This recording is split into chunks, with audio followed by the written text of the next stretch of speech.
उपासकांच्या मध्ये एक शैव संप्रदाय, एक वैष्णव संप्रदाय. वारकरी संप्रदाय वैष्णव संप्रदाय आहे, तो विठ्ठलाच्या भक्तीने असा निनादलेला असा संप्रदाय आहे. आणि खंडेराय तो शैव संप्रदाय. पण मराठी संतांचं वेगळेपण आहे की त्यांनी शैव आणि वैष्णव हा भेद नाहीसा केला आणि हरिहरा नाही भेद असं म्हणत शैव आणि वैष्णव या दोघांचं एकत्रीकरण केलं. आणि ते एकत्रीकरण आज आपल्याला पाहायला मिळते. पलीकडं ही माऊलींची पालखी आहे, विठुरायाचा जय जयकार आहे, आणि पाठीमागं ही गडावर नांदणारा मार्तंड भैरवाचा अवतार असणारा मल्हारी मार्तंड आहे. हे शैव वैष्णवांचं एकत्रीकरण हे सुद्धा एक अद्वैताची एक वेगळी अनुभूती आज वारकऱ्यांना इथे अनुभवायला मिळाली आहे. संत ज्ञानेश्वर महाराजांच्या पालखी सोहळ्याचं नीरा नदीच्या काठावर सातारा जिल्हा प्रशासन आणि नागरिकांच्या वतीनं स्वागत केलं जातं.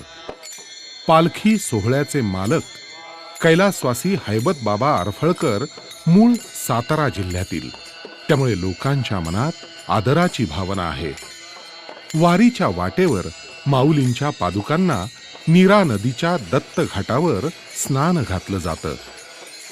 फुलांनी सजवलेल्या पालखी रथातून माऊलींच्या पादुका मालक बाळासाहेब आरफळकर, शितोळे सरकार, वास्कर हे पादुका घाटावर पायी नेतात. 3 वेळा पादुका पाण्यात डुबवून स्नान घातलं जातं.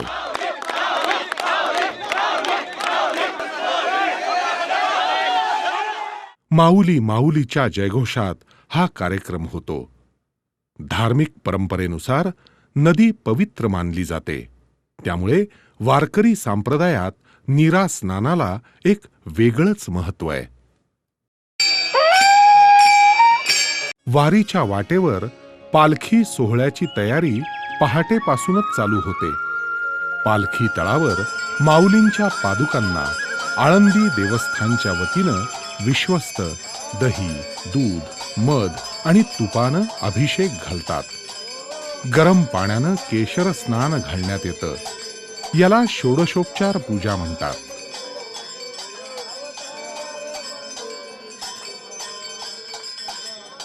माऊलींच्या विधिवत पूजेनंतर आरती होते.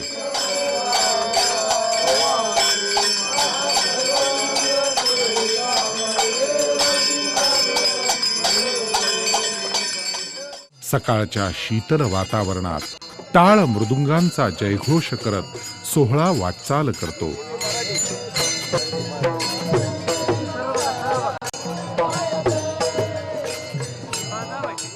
सकाळी 8 वाजता विसावा आणि 2 वाजता जेवणाचा कार्यक्रम होतो. सगळ्या दिंड्यातील वारकरी जेवण करतात.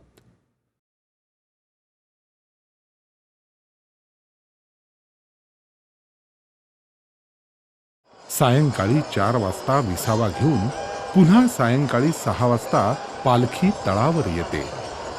त्यानंतर प्रचंड गर्दीत समाज आरतीचा कार्यक्रम होतो. त्यानंतर माऊलींची पालखी तळावर ठेवली जाते.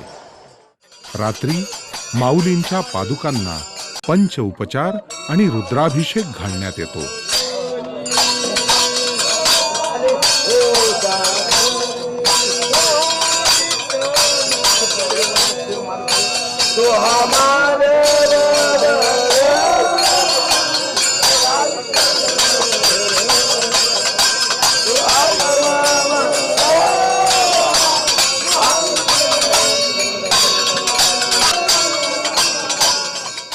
पालखी तळावर मानाच्या दिंड्यांच्या वतीनं मानाचं कीर्तन होतं. तर रात्री राहुट्यात वारकऱ्यांची स्वयंपाकाची लगबग असते. जेवण झाल्यानंतर राहुट्यांसमोर भजन कीर्तनाचे कार्यक्रम रंगतात.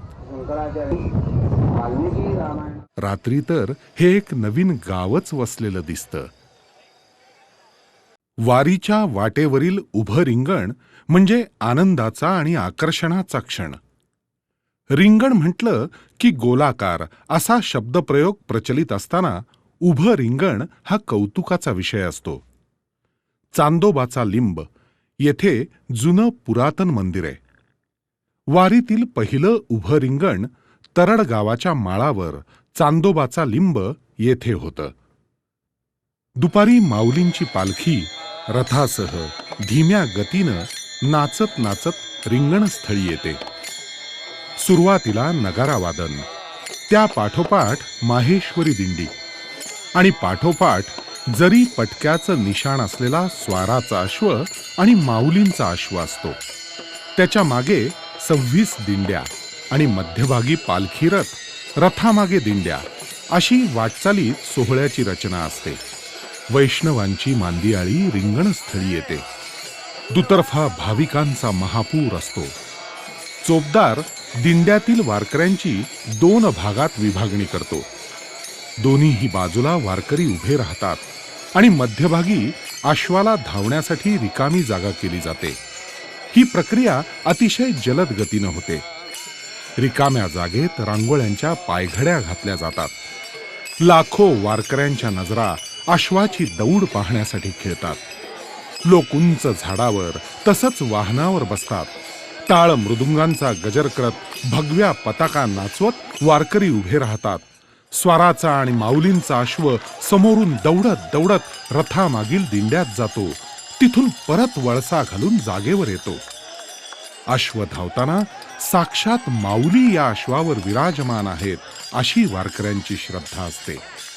दरम्यान लोक टापांखालील माती घेतात, खारका उधळतात. माऊली माऊली असा जयघोष सुरू होतो. भक्तिमय वातावरणात अश्वाचं रिंगण पाहत वारकरी आनंदित होतात. वारीची दिवसभराची वाटचाल झाल्यानंतर प्रत्येक मुक्कामी समाज आरती होते. सोहळ्यातील दिंड्या पालखी तळावर वर्तुळाकार उभ्या राहून भजन करत असतात. मानकरी पालखी खांद्यावर घेऊन तळावर मध्यभागी आणतात. वारकऱ्यांच्या गर्दीनं मैदान फुलून जातं. सगळ्यांच्या नजरा समाज आरतीकडे लागतात. वारीत चोप हा शिस्तीचं प्रतीक मानला जातो.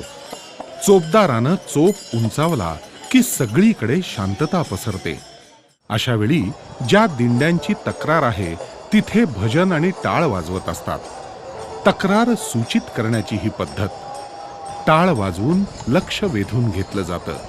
चोपदार गर्दीतून वाट काढत दिंडीजवळ जाऊन तक्रार ऐकून घेतल्यानंतर टाळ वाजवणं थांबतं. याशिवाय सोहळ्यातील वारकऱ्यांना सामूहिक सूचना केली जाते. सापडलेल्या वस्तूंची यादी चोपदार जाहीर करतात. ज्यांच्या असतील त्यांनी ओळख पटवून देवाच्या तंबूजवळ येऊन घेऊन जाव्यात अशी सूचना करतात. नंतर आरोळी देऊन माऊलींची आरती म्हटली जाते. यालाच समाज आरती म्हणतात. आरतीनंतर पालखी तळावरील तंबूत नेली जाते. वारीमध्ये सदाशिवनगर इथं पहिलं गोल रिंगण होतं. वारकऱ्यांच्यात उत्साह, चैतन्य पसरवणाऱ्या रिंगणाला मोठी गर्दी असते. सदाशिवनगरला साखर कारखान्याच्या मैदानावर वाटचाल करणारी एक दिंडी वर्तुळाकार नाचत गात उभी राहते. रिंगणाच्या मध्यभागी माऊलींची पालखी. त्यानंतर वर्तुळात रिकामी जागा असते. या वर्तुळात भाविक बसतात. तिसऱ्या वर्तुळात अश्वांना धावण्यासाठी रिकामी जागा असते. 5व्या वर्तुळात पुन्हा भाविक आणि 6व्या रिंगणाच्या बाहेरील वर्तुळात दिंड्या उभ्या असतात आणि पुन्हा बाहेरून भाविकांची गर्दी असते. साधारणतः रिंगणाची अशी रचना असते. रिंगणाला प्रदक्षिणा घालून पालखी मध्यभागी ठेवली जाते. त्यानंतर सगळ्या दिंड्यातील फक्त भगव्या पताका धारण करणारे वारकरी पालखीजवळ येतात आणि पालखीच्या हुडाला त्या टेकवतात. हे दृश्य नयन मनोहर असतं. रिंगणाच्या तिसऱ्या वर्तुळात 14 क्रमांकाच्या भोपळे दिंडीच्या वतीनं त्यांचा प्रतिनिधी जरी पटक्याचं निशाण घेऊन प्रदक्षिणा मारतो. त्यानंतर स्वाराच्या आणि माऊलींच्या अश्वाची दौड होते. ही दौड पाहण्यासाठी वारकरी आतुर असतात. भगवंताला जे 16 उपचार केले जातात त्या षोडशोपचारामध्ये अभिगमन हा एक स्वतंत्र भाग आहे आणि 16 उपचारामध्ये प्रदक्षिणा हा एक भाग आहे. तर देवाला प्रदक्षिणा करणं एखादी जागा जर छोटी असेल तर गुरुजी असं सांगतात की तुम्हाला देवाला प्रदक्षिणा करता येणार, तुम्ही तुमच्या भोवती फिरा आणि तुमची स्वतःची प्रदक्षिणा करून तुम्ही देवाला समर्पण करा, पण प्रदक्षिणा करा. म्हणजे 16 उपचारापैकी प्रदक्षिणा हा एक उपचार की, आणि तो उपचार असल्यामुळं ज्ञानेश्वर महाराजांना मध्यभागात ठेवून, म्हणजे पालखी मध्यभागात ठेवून अश्व त्या भोवती प्रदक्षिणा घालतात. आणि अश्वाची प्रदक्षिणा संपली म्हणजे वारकऱ्यांची प्रदक्षिणा होते. ती भजनानंदामध्ये भजनाच्या पद्धतीने होते. म्हणून रिंगण या शब्दाचा अर्थ आहे देवाच्या 16 उपचारापैकी प्रदक्षिणा हा एक उपचार आहे. म्हणजे कुठल्याही बिंदूपासून सुरू होऊन पुन्हा त्या बिंदूला येऊन मिळालं की ते वर्तुळ पूर्ण होतं, ते गोलाकार पूर्ण होतं. तसं वारीचं रिंगण म्हणजे आपल्या जीवाच्या बिंदूपासून निघायचं आणि संपूर्ण शिवस्वरूपाला वळसणी घालायची आणि पुन्हा आपल्या जीवरूप बिंदूपाशी येऊन मिळायचं. ही मोठी विश्वव्यापक वळसणी म्हणजे रिंगण आहे. या रिंगणामध्ये स्वतःपासून निघायचं आहे, विश्वाचं सगळी अनुभूती घ्यायची आहे आणि पुन्हा आपल्या अस्तित्वापाशी येऊन थांबायचं आहे. या रिंगणामध्ये जो केंद्रबिंदू आहे वर्तुळाचा, तो केंद्रबिंदू हा वारकरी आहे, वैष्णव आहे. आणि म्हणून ह्याचं वर्तुळ किती जरी विस्तारत गेलं या रिंगणाचं, तर त्याचा मूळ केंद्र हा वैष्णव आणि वारकरी आहे. मग या रिंगणामध्ये बरेच खेळ होतात. त्या खेळामध्ये हुतुतू आहे, आट्यापाट्या आहे. या सगळ्या खेळामध्ये माणसं देहातीत होतात. म्हणजे विनोबांचं एक वाक्य मला आठवतं, जो आनंद योगाला समाधीचा आहे तो आनंद सामान्य माणसाला भजनाचा, या भजनाचा संत खेळाचा आहे. इथे तो देहातीत अवस्थेला जातो, देह विसरतो आणि देहाचा विसर होणं हे तर समाधीचं एक मोठं प्रयोजन ठरतं. माऊलींचा अश्व धावल्यानंतर खारका उधळल्या जातात. टापांखालची माती घेण्यासाठी भाविकांची झुंबड उडते. त्यानंतर मात्र दिंड्या दिंड्यात फुगडी, मनोरे, झिम्मा, खो खो, कोंबडा असे खेळ रंगतात. वेळापूर इथं धावा बावी माउंट या ठिकाणाहून वारकरी धावत जातात. संत तुकाराम महाराजांना इथून विठ्ठलाचं दर्शन झालं म्हणून ते धावत सुटले अशी आख्यायिका सांगितली जाते. त्यामुळे तुका म्हणे धावा, आहे पुढे पंढरी विसावा असं म्हणत वारकरी धावतात. धावा पाहायला लोकांची मोठी गर्दी असते. धावा झाला की वेळापुरात भारुडाचे कार्यक्रम रंगतात. माऊलींच्या पालखीसमोर भारूड करण्याचा मान शेणगे दिंडी क्रमांक 3चा आहे. इतर दिंड्यातही भारुड रंगतात. वेगवेगळ्या वेशात रंगणाऱ्या भारुडाला मोठी दाद मिळते. विंचू चावला, दादला नको गबाई अशी विविध भारुड रंगतात. वेडीचं सोंग घेतलेलं भारूड तर धमाल उडवून देतं.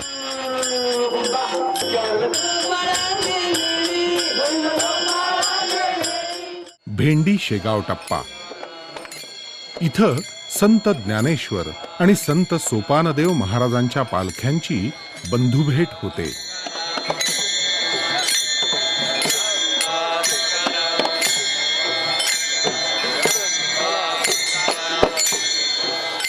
ज्ञानेश्वरांची पालखी सासवड मुक्कामी असताना त्यांची भेट न होता सोपानदेवांची पालखी पुढे निघून जाते.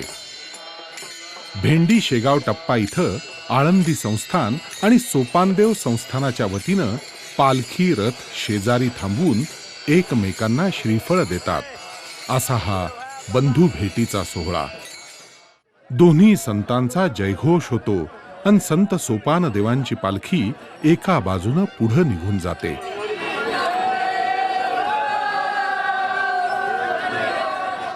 या संतांची भेट आपुलकी, जिव्हाळा आणि कुतूहल निर्माण करून जाते. आषाढी एकादशीला राज्याच्या कानाकोपऱ्यातून पालख्या पंढरीत येतात. संत तुकाराम, सोपानदेव, मुक्ताबाई, चांगा वटेश्वर, संत एकनाथ महाराज अशा सर्व संतांच्या पालख्या पंढरीत दाखल होतात.